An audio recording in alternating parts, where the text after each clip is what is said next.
So we're going to have at her and begin to disassemble the rear end and have a close look at fixing our noise issues. So off comes the drive shaft with the 4 bolts that hold it to the yoke.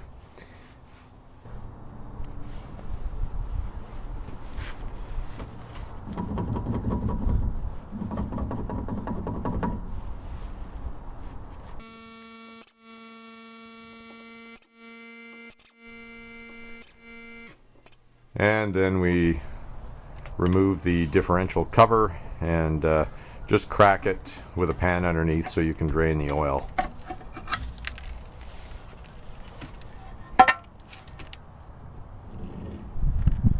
I don't see any chip teeth, at least on the ring gear, so that's a good start to the untrained eye. Some wear there for sure, but it doesn't look like the gear is in distress, that's for sure. Just taking a cursory look at the gears, and there doesn't appear to be any obvious major damage to the gears, so that's a good sign. We're hoping it's just bearings that we have to deal with.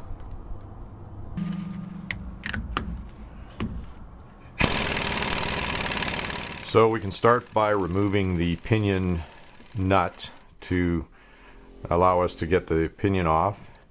And then there's a couple of bolts for the bearing caps on each side to remove the bearing caps.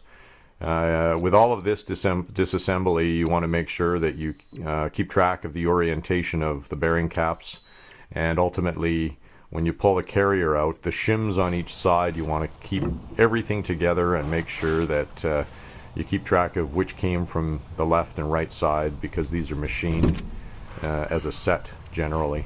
Keeping everything together, including these shims.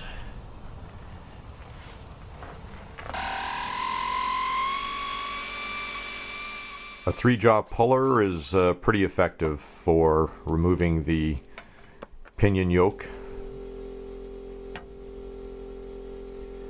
And then your pinion bearing and shaft should basically be free to come out, and we'll go from there.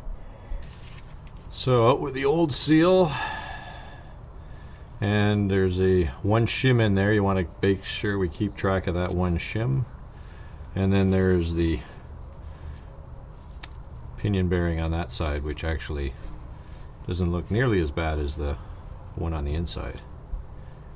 The old races for the pinion bearings, there's 2 pinion bearings, an inner and an outer pinion bearing, and there's races which you can tap out with a hammer from each side. You come in from the opposite side, and there's a little channel that allows you to get a punch in there on the side of the race and tap it out. There's the inner race, and just at a glance you can see there's some pretty bad wear on that race, so it's got to be replaced, obviously. So here we have the pinion out, and if you have a look at the bearing on the pinion, there's clearly some substantial pitting in this this bearing, so these rollers do not look very good. So I think we can assume that that's certainly part of our problem. This bearing needs to be replaced.